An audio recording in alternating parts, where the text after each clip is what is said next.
2025. So I guess for certainty, pretty nice for the group. Yeah, without a doubt. I think Ash has shown what he's capable of over the last few years with us, with, I guess, a WNCL title, as well as sort of taking the Heat very close to another WBBL title off the back of the one that he got in his first year. So he's obviously a very successful coach, and yeah, it's really pleasing from a captaincy point of view to be able to keep that consistency between him and I over the next few years. You mentioned that you started off as almost a rookie captain in a sense, but you and Ash have worked out a pretty good partnership. You each sort of know your boundaries and you each sort of work together on things. That's a fair summary.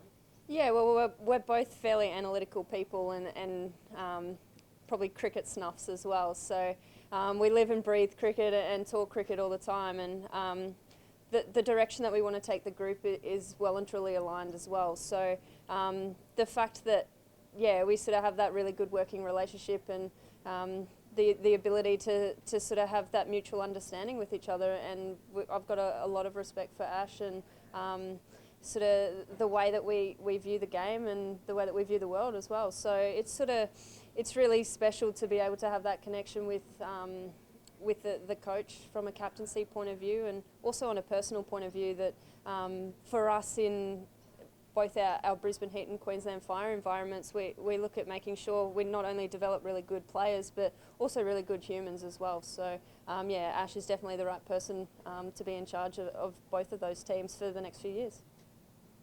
You need that, especially when you're on the road for the first start of the first half of the tournament, as far as WBBL is concerned. You need to make sure that everyone gets along, mate. Yeah, we do, and it's sort of one of those things that I think last year being in the hub environment sort of showed that a bit for us as well, from a Heat point of view, that there's so many obstacles and so many things that sort of come up and pop up at different times, and it's sort of about trying to remain calm in those situations, and Ash is definitely one of those people that sort of the ability to step back and read a situation and make an informed decision in and around that. And I guess at the forefront, it's always the person first, and in and around making sure that the people within our team are well and truly looked after to then be able to give their best out on the field.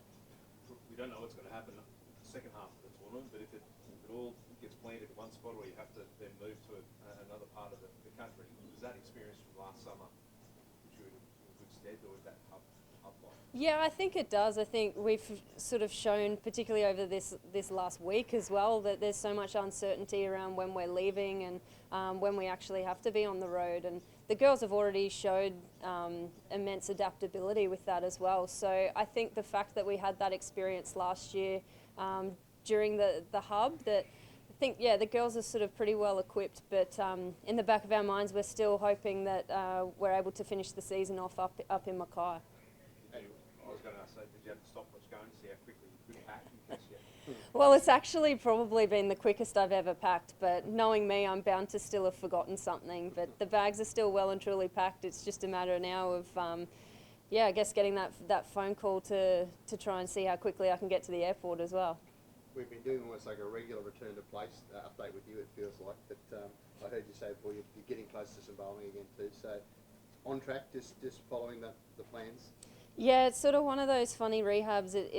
I guess it's slow and a little bit frustrating at times, but yeah, I'm sort of following everything to a T and just doing what I'm told, and yeah, sort of back bowling a little bit this week, which is really pleasing for me, that I'm feeling much closer to game time, and I just can't wait to get back out on the field, regardless of the time it is. I'd get out there today if I could.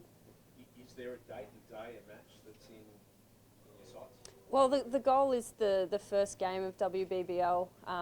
Sort of need things to continue going as they are, but for me, the whole way along, it's always been the message for me from the support staff's been, I'm ready when I'm ready. That we're not trying to push for any specific game, but just making sure that my physical and mental well-being is sort of the priority. And when that first game comes around, then yeah, I know that my body will be in as good a shape as it can be. Are you able to get down the coast, or do you watch it on telly, or do you not watch it at all?